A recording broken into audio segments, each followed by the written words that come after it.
Le thème de la réforme intérieure nous invite à réfléchir profondément sur notre parcours vers la transformation spirituelle. Nous nous demandons souvent, pourquoi les esprits purs ne donnent-ils pas de conférences dans le mouvement spirit? Ne serait-il pas plus facile si un ange nous guidait? Mais il y a une raison évidente à cela. Si les anges prenaient en charge des tâches qui nous sont destinées, il n'y aurait pas de place pour notre propre croissance. Ils occuperaient tous les rôles, nous laissant, en tant qu'esprit en évolution, sans l'occasion de nous améliorer. La réforme intérieure est notre responsabilité, notre chance de grandir. C'est pourquoi ceux qui enseignent sont encore en train d'apprendre, tout comme chacun de nous. La réforme intérieure n'exige pas la perfection avant l'action. Imaginez un avion déjà en vol qui a besoin de réparation pendant qu'il vole. C'est ainsi que la vie fonctionne. Nous ne pouvons pas mettre nos responsabilités en pause pour nous concentrer uniquement sur le développement personnel. La vie continue, et c'est dans ce mouvement que nous nous transformons. Dieu n'attend pas de nous que nous soyons parfaits avant d'accomplir nos devoirs. Il sait qu'en pratiquant le bien et en honorant nos responsabilités, nous nous améliorons. Notre incarnation actuelle est un outil de croissance, et nous devons embrasser ce processus avec clarté et paix. La clé de la réforme intérieure n'est pas d'attendre d'être prêt. Il s'agit de commencer maintenant, en ayant confiance que, au fur et à mesure que nous agissons, notre esprit sera modelé. Chaque effort, chaque acte de charité nous transforme, même de manière subtile. C'est la leçon que Jésus nous a laissée. Jésus, né dans une humble crèche, nous a enseigné que peu importe d'où nous venons ou quelles imperfections nous portons. Ce qui compte, c'est le chemin que nous choisissons. Nous sommes des esprits immortels, destinés à la félicité et à la pureté, et la réforme intérieure est le moyen d'atteindre cet objectif. Même si nous commençons à partir de l'imperfection, l'important est de commencer. Nous n'avons pas besoin d'attendre d'être meilleurs pour agir, c'est en agissant que nous nous améliorons. C'est l'essence de la réforme intérieure, une transformation constante à travers le travail et la foi. Jésus aurait pu choisir des esprits purs comme compagnons, mais au lieu de cela, il a choisi des hommes comme Pierre. Pourquoi? Parce que vivre parmi des personnes imparfaites offre les meilleures opportunités de croissance. Si nous étions entourés de perfection, il serait difficile de nous identifier. Les relations humaines, remplies d'erreurs et de réussites, sont là où nous nous améliorons. Le secret de la réforme intérieure est de commencer maintenant, avec patience et paix. L'évolution spirituelle est continue, et nous ne devons pas transformer ce processus en lutte. La vie doit être vécue avec sérénité, en profitant de chaque opportunité de croissance. Nous sommes toujours en progression, toujours en transformation. La réforme intérieure ne peut être reportée, et attendre la perfection n'est pas une option. C'est comme rénover une maison tout en y vivant, la vie continue pendant que nous changeons, apprenons et grandissons. L'une des plus grandes leçons de l'Évangile est que Dieu ne s'attend pas à ce que nous soyons parfaits avant d'accomplir nos devoirs. Au contraire, c'est par nos actions et nos responsabilités que nous nous rapprochons de la perfection. Notre incarnation est l'outil de notre croissance spirituelle, et il est essentiel de comprendre cela. Si nous attendons d'être meilleurs avant de commencer, nous serons déçus. La vérité est que, en nous engageant dans nos tâches, tant spirituelles que matérielles, c'est le travail lui-même qui nous transforme. Servir les autres est une forme d'auto-éducation. Souvent, sans nous en rendre compte, chaque jour de travail nous rapproche de devenir des esprits plus évolués. C'est pourquoi Jésus, né dans une humble crèche et élevé dans le modeste village de Bethléem, nous a donné une leçon si puissante. Il nous a montré que peu importe d'où nous venons ou à quel point nous sommes imparfaits, le point de départ ne détermine pas le résultat. Nous sommes tous des esprits immortels, créés pour le bonheur et la pureté, et notre voyage vers la purification commence avec les outils que nous avons à portée de main. Le véritable secret de la réforme intérieure est celui-ci. Même si le début est humble ou imparfait, ce qui compte, c'est de commencer. Comme Jésus l'a démontré, l'effort pour progresser est ce qui compte, pas d'où nous partons. Nous sommes destinés à la pureté spirituelle et à la joie, et ce destin est atteint à travers de petits actes quotidiens. Imaginez si Jésus avait choisi 12 esprits purs comme apôtres. Ce parcours aurait probablement été parfait, mais aurions-nous appris quelque chose d'eux? Aurions-nous pu nous identifier à une telle perfection? La réponse est non. L'œuvre du Christ aurait été parfaite, mais éloignée de notre réalité. Nous n'aurions pas pu nous identifier ni apprendre. C'est pourquoi Jésus a choisi des hommes ordinaires et faillibles, comme Pierre. Pierre, qui doutait et commettait des erreurs, fut choisi pour diriger, non parce qu'il était parfait, mais parce que suivre le Christ était son chemin de transformation. Vivre parmi des êtres imparfaits est essentiel pour la croissance. Il serait difficile de vivre avec quelqu'un de parfait, car il nous rappellerait toujours nos défauts. La beauté des relations humaines réside dans l'échange, dans l'apprentissage mutuel. Nous commettons tous des erreurs, et cela est naturel. C'est pourquoi la réforme intérieure doit être réalisée dans un environnement de paix, en acceptant nos imperfections et en reconnaissant que l'évolution spirituelle est un long voyage. Si nous abordons ce parcours comme une lutte constante, en exigeant toujours la perfection, il deviendra lourd et frustrant. La croissance spirituelle est un processus d'acceptation et de progrès constant. Seul Dieu est parfait. Les esprits sont toujours en train d'évoluer, d'apprendre et de s'améliorer, et cela inclut chacun de nous. La réforme intérieure se fait progressivement, et l'important est de continuer à avancer. Avancer, même avec de petits pas. L'un des aspects essentiels de la réforme intérieure est la capacité de reconnaître nos propres imperfections. Sans cela, il n'y a pas d'amélioration. La cécité face à nos défauts est un grand obstacle sur le chemin de l'évolution. Tout comme Pierre, qui, malgré sa proximité avec Jésus, a eu des moments de doute et de reniement, nous devons apprendre à voir clairement nos défauts. Nous ne pouvons améliorer que ce que nous reconnaissons comme défaillant. L'honnêteté envers soi-même est la première étape de la réforme intérieure. Il ne sert à rien de cacher ou de minimiser nos défauts.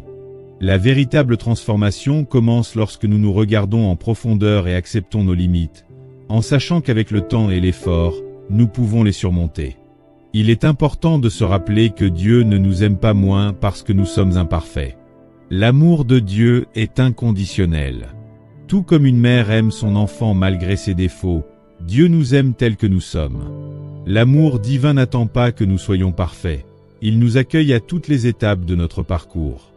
Cet amour nous donne la force d'aller de l'avant. Un autre principe essentiel de la réforme intérieure est d'apprendre à s'épanouir là où Dieu nous a placés. Souvent, nous attendons des circonstances idéales pour nous engager dans la transformation. Cependant, le véritable progrès se fait maintenant, dans les conditions présentes. Dieu nous place dans des situations spécifiques pour notre apprentissage et notre croissance. Nous n'avons pas besoin d'attendre un jardin parfait pour nous épanouir.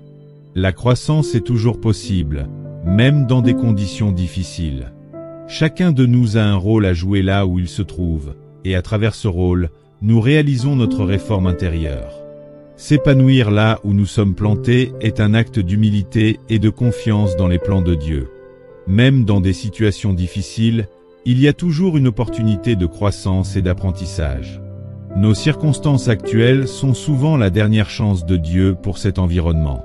Nous sommes des instruments de transformation et, en accomplissant notre rôle avec amour, nous aidons à apporter de la lumière au monde qui nous entoure. La réforme intérieure n'est pas seulement une quête personnelle. Elle implique un travail actif, un engagement envers les autres et le respect de nos responsabilités. Nous ne pouvons pas attendre des conditions parfaites ni choisir uniquement les tâches qui nous plaisent. Le véritable progrès spirituel se fait à travers le travail. Travailler pour le bien non seulement change l'environnement autour de nous, mais nous transforme également.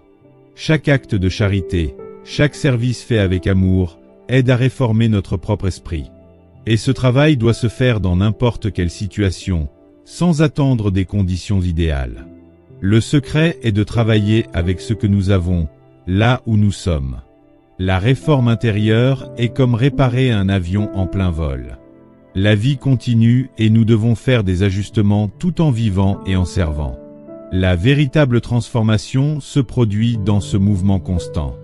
Ce processus exige de la patience, de la discipline et de l'humilité. La réforme intérieure ne consiste pas en des réussites immédiates, mais en un progrès graduel. Chaque petit pas en avant est une victoire, et chaque erreur est une opportunité d'apprentissage. Le secret est de persister, même lorsque le progrès semble lent. L'indulgence joue un rôle fondamental dans la réforme intérieure. C'est la capacité de voir les erreurs des autres et les nôtres avec patience et compréhension. Personne n'est parfait, et nous sommes tous en train de grandir. Être indulgent signifie accepter que, tout comme nous échouons, les autres échouent aussi. L'indulgence est l'un des aspects les plus importants de la charité, car elle permet une cohabitation pacifique avec les autres et avec nous-mêmes. La réforme intérieure ne peut se produire sans une vision compatissante des imperfections, tant les nôtres que celles des autres. Toutes les relations exigent de l'indulgence. En famille, au travail ou dans la vie sociale, les imperfections se manifesteront. Sans indulgence, ces moments deviennent des sources de conflits, plutôt que des opportunités de croissance. L'indulgence transforme la cohabitation en un outil d'amélioration mutuelle, où nous apprenons des erreurs des uns et des autres. Nous devons aussi être indulgents envers nous-mêmes. L'autocritique excessive peut devenir un obstacle sur le chemin de la réforme intérieure. Nous devons accepter nos limites et être patients avec notre propre progrès. Tout au long du processus de réforme intérieure, l'égoïsme et l'intérêt personnel représentent de grands défis. Même dans les bonnes actions, l'ego peut chercher à obtenir une reconnaissance ou un gain personnel. Les véritables serviteurs du Christ agissent sans attendre de récompense ni d'applaudissements. Dans la mythologie grecque, l'histoire de Narcisse, qui tomba amoureux de son propre reflet, enseigne le danger de devenir obsédé par soi-même. Nous risquons d'oublier le véritable but de la vie spirituelle, le service désintéressé et la communion avec Dieu. Le rideau de l'ego, comme l'appelle Emmanuel, est l'un des plus grands obstacles à l'évolution. L'ego crée une barrière entre nous et les autres, nous aveuglant au grand panorama de la vie. Il nous pousse à agir par intérêt personnel. Lorsque nous tombons amoureux de notre propre image, nous perdons de vue les autres et le véritable objectif du travail spirituel. La réforme intérieure exige que nous levions ce rideau et agissions avec détachement. La véritable charité se fait sans attente de retour, motivée uniquement par l'amour et le désir de servir. Le chemin spirituel est une voie de détachement, où nous apprenons à prioriser les autres plutôt que nos propres intérêts. Tout au long du parcours, la souffrance et la douleur se présentent comme des instruments d'apprentissage et de transformation. La mort et la souffrance sont les grands égalisateurs de la vie. Peu importe ce que quelqu'un accomplit sur le plan matériel, spirituel ou social, la souffrance nous rappelle la fragilité de la condition humaine et la nécessité de l'évolution. La souffrance nous force à réfléchir sur nos attitudes, nos choix et nos comportements, nous plaçant dans un état d'humilité, où nous sommes appelés à reconnaître nos imperfections et à chercher à nous améliorer. La douleur nous pousse souvent à rechercher la réforme intérieure avec plus de détermination et de concentration. Tout comme la mort nous égalise, la souffrance nous ouvre les yeux sur la vérité. Elle nous amène à regarder au-delà de nous-mêmes, à voir les autres avec plus de compassion et à questionner le véritable but de notre existence. La réforme intérieure n'est pas un processus sans douleur. Au contraire, c'est dans les difficultés que nous grandissons.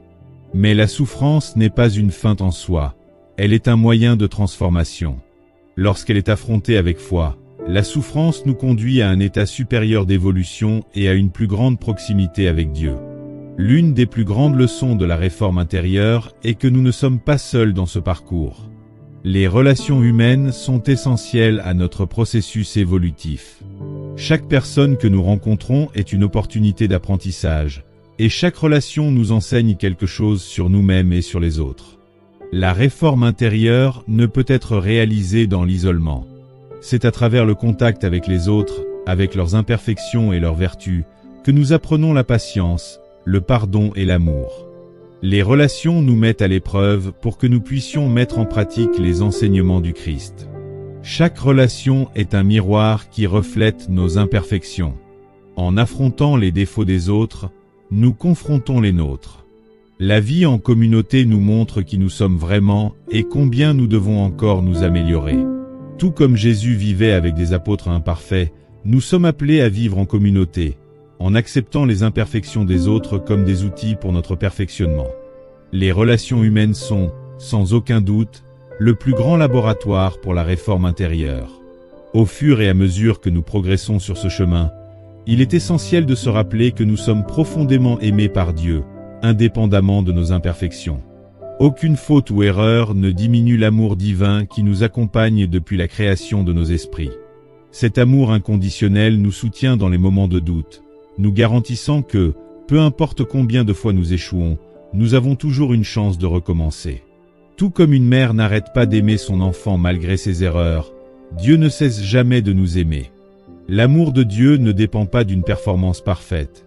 C'est un amour qui nous enveloppe et nous accueille à chaque étape de notre évolution. Cet amour illumine notre chemin, surtout lorsque nous nous sentons perdus ou incapables de progresser. Reconnaître cette vérité est fondamental pour la réforme intérieure, car cela nous libère de la culpabilité et nous aide à avancer plus légèrement. Nous savons que nous sommes toujours sous le regard aimant de Dieu, ce qui nous donne la force de continuer à travailler, même lorsque nous trébuchons. L'amour divin n'exige pas la perfection pour agir. Il nous appelle à être meilleurs chaque jour, pas à pas. La réforme intérieure exige que nous nous tournions vers l'intérieur et affrontions les ombres de notre esprit. Parmi ces ombres, l'égoïsme, l'orgueil et l'intérêt personnel sont les principaux obstacles à notre évolution. Kardec a enseigné que, au-delà des vices visibles, l'intérêt personnel caractérise l'esprit imparfait. L'égoïsme nous pousse à privilégier nos désirs au-dessus de ceux des autres, bloquant notre croissance. Il est l'opposé de la charité et de l'amour. L'orgueil nous empêche de voir nos défauts, nous faisant croire que nous sommes meilleurs que les autres. Et l'intérêt personnel déforme même les bonnes actions, car nous attendons souvent quelque chose en retour. Le véritable progrès spirituel se réalise lorsque nous agissons de manière désintéressée. Pratiquer la charité sans chercher de reconnaissance, servir les autres avec un amour véritable et le désir de faire le bien n'est un défi constant. Mais, avec patience, discipline et foi, nous pouvons surmonter ces tendances. La réforme intérieure est un processus long, mais chaque petite victoire compte. Chaque acte d'amour, chaque geste humble, nous rapproche de la pureté et du bonheur. Emmanuel nous met en garde contre un grand défi, le ** narcissisme spirituel ***. Tout comme Narcisse est tombé amoureux de son propre reflet, beaucoup d'entre nous sont séduits par l'idée de perfection ou par les éloges que nous recevons.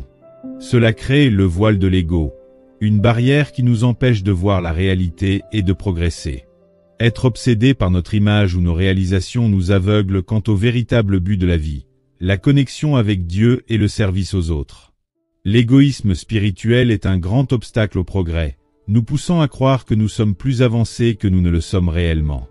La réforme intérieure exige que nous levions ce voile et que nous nous voyions tels que nous sommes réellement, des esprits en évolution, avec beaucoup à apprendre.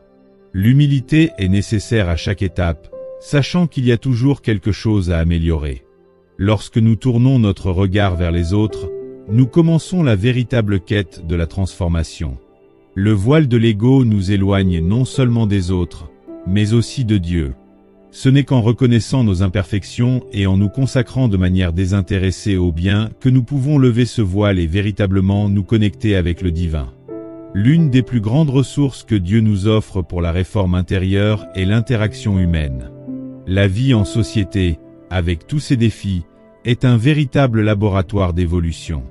Chaque personne que nous rencontrons, qu'il s'agisse d'un membre de la famille, d'un ami, d'un collègue de travail ou même d'un étranger, est une opportunité d'apprentissage.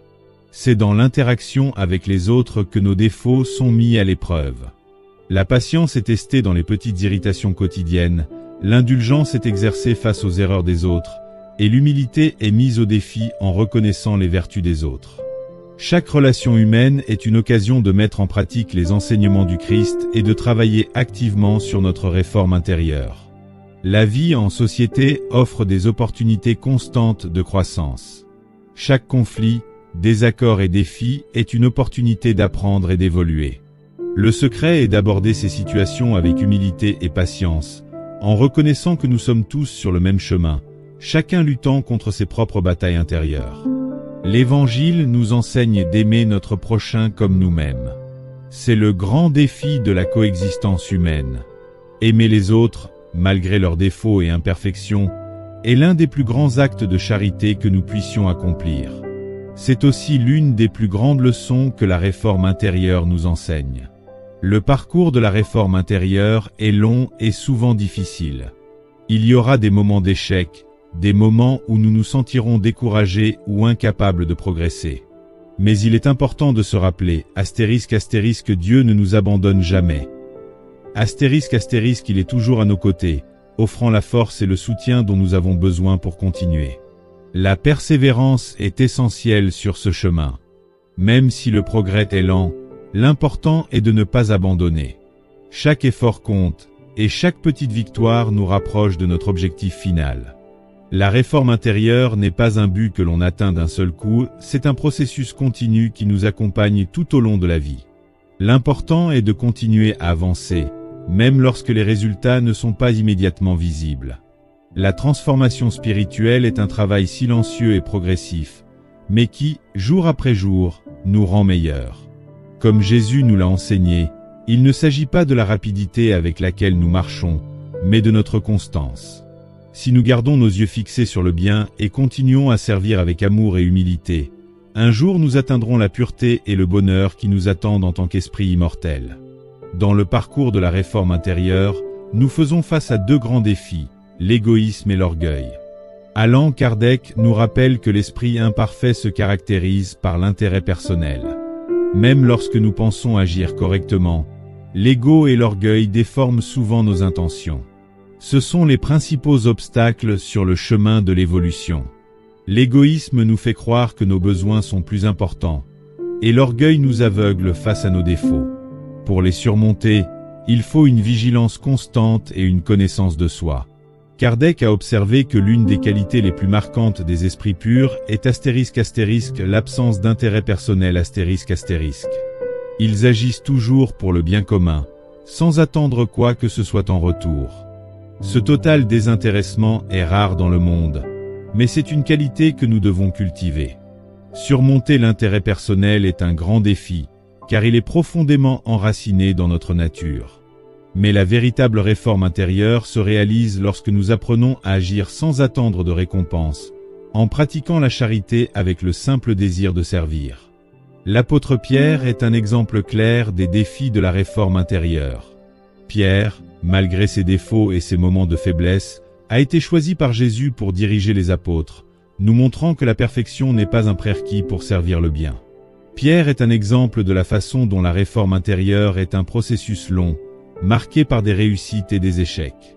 Ce qui compte, c'est la volonté de continuer, même lorsque nous échouons, en ayant confiance que le travail en lui-même nous transformera. L'amour est l'une des principales forces qui animent la réforme intérieure. Le véritable amour, qui n'attend rien en retour, nous aide à pardonner, à accepter les imperfections des autres et à faire face à nos propres limites. Lorsque nous agissons avec amour, la transformation devient plus légère. L'amour qui guide la réforme intérieure est celui qui comprend, qui accepte, qui n'impose pas de conditions. Cet amour se reflète dans la charité, l'indulgence et la patience face aux faiblesses des autres et de nous-mêmes. Ce type d'amour nous transforme parce qu'il nous pousse à sortir de nous-mêmes, à mettre de côté l'égoïsme et l'orgueil. Il nous aide à voir les autres comme des frères et sœurs dans ce voyage, et à nous-mêmes comme des esprits en évolution, tous cherchant à atteindre le même destin de bonheur et de pureté. La réforme intérieure est un processus continu, qui s'étend tout au long de la vie et à travers de multiples incarnations. Il n'y a pas de point final où nous pourrions dire « Je suis prêt, j'ai atteint la perfection ». L'évolution spirituelle est infinie, et il y aura toujours quelque chose à apprendre et à améliorer. Cette idée peut sembler difficile, mais elle apporte aussi une grande liberté. Nous n'avons pas besoin d'être parfaits maintenant. Ce qui compte, c'est de toujours être en mouvement, toujours chercher à s'améliorer, et être toujours prêt à apprendre de nos erreurs. Chaque petite victoire sur le chemin de l'autotransformation compte, et tout effort fait avec amour et dévouement nous rapproche un peu plus de Dieu. C'est pourquoi la réforme intérieure doit être abordée avec sérénité et paix. Il n'est pas nécessaire de se précipiter, d'être anxieux, ou de se critiquer excessivement. Le progrès est inévitable pour celui qui est prêt à travailler et à apprendre. Et le plus important est de rester sur le chemin, avec foi et persévérance. Souvent, nous tombons dans le piège de penser que nous ne pouvons nous transformer que dans des conditions idéales, n'est-ce pas? Nous attendons le moment parfait, l'environnement parfait, les circonstances parfaites. Mais la véritable réforme intérieure se fait là où nous sommes, avec les défis et les opportunités que la vie nous offre maintenant. Il est essentiel d'apprendre à s'épanouir là où Dieu nous a plantés. Chacun de nous a été placé dans une situation spécifique, une famille, un travail ou une communauté, pour des raisons que nous ne comprenons peut-être pas entièrement, n'est-ce pas? Mais c'est dans cet environnement que nous trouvons les outils pour notre évolution. S'épanouir là où nous sommes signifie accepter l'endroit où Dieu nous a placés et travailler non seulement pour nous transformer nous-mêmes, mais aussi pour transformer l'environnement qui nous entoure. Peu importe à quel point la situation peut être difficile, il y a toujours une opportunité d'apprentissage et de service. Cette acceptation ne signifie pas une résignation passive, mais une attitude active de chercher le meilleur de nous-mêmes dans n'importe quelle circonstance. En embrassant le présent, avec ses défis et ses imperfections, nous ouvrons la voie à la transformation spirituelle que la vie nous offre chaque jour. Dans le voyage de la réforme intérieure, il est crucial de comprendre que l'évolution spirituelle n'est ni spontanée ni facile. Elle exige de la discipline et de la persévérance. Souvent, le désir d'agir selon nos inclinations inférieures est fort. Et c'est précisément dans ces moments que la discipline nous aide à rester sur la bonne voie. Tout comme un agriculteur qui s'occupe de ses cultures chaque jour. En les arrosant et en les taillant, nous devons prendre soin de nos âmes. Le progrès spirituel ne se fait pas du jour au lendemain. Il est le résultat de petites actions répétées quotidiennement. La discipline nous garde sur le bon chemin, même lorsque la route semble difficile ou que nous nous sentons découragés. La persévérance nous apprend à ne pas abandonner. Il y aura des moments d'échec, de faiblesse, et cela fait partie du processus. Mais l'important est de ne pas abandonner l'effort. Chaque fois que nous tombons, nous avons l'opportunité de nous relever et d'essayer à nouveau, avec plus de sagesse et de force. La persévérance est la vertu qui nous pousse en avant, même lorsque les résultats ne sont pas encore visibles. Comme mentionné auparavant, l'amour est la force motrice de la réforme intérieure. Il est le carburant qui nous pousse à agir avec patience, compréhension et compassion. L'amour est la clé pour surmonter l'égoïsme, l'orgueil et les intérêts personnels. Le véritable amour nous amène à mettre le bien-être des autres au-dessus de nos propres désirs. Il nous inspire à servir sans rien attendre en retour, à pardonner lorsque nous sommes blessés, et à être indulgents face aux défauts des autres. L'amour est ce qui nous connecte directement à Dieu, car Dieu est amour dans sa forme la plus pure et parfaite. Cependant, l'amour qui guide la réforme intérieure n'est ni possessif, ni égoïste. C'est un amour libre qui accepte les imperfections et qui voit la divinité en chaque être.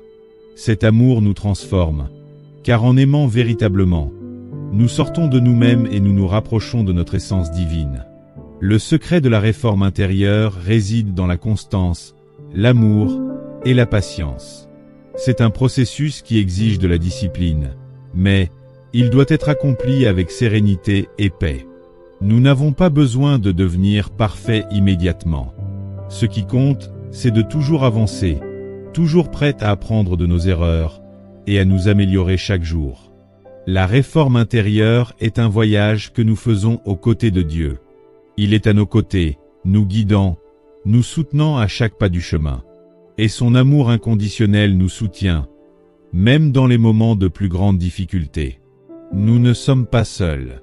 Et nous pouvons avoir confiance que, avec du temps et des efforts, nous atteindrons la pureté et le bonheur, qui sont notre destin en tant qu'esprit immortel. Avançons donc avec courage, foi et espoir, sachant que chaque petite victoire sur le chemin de la réforme intérieure est une grande réalisation dans le plan spirituel. Et par-dessus tout, que nous puissions aimer et servir de tout notre cœur, car c'est dans l'amour et le service que nous trouvons la véritable essence de la vie.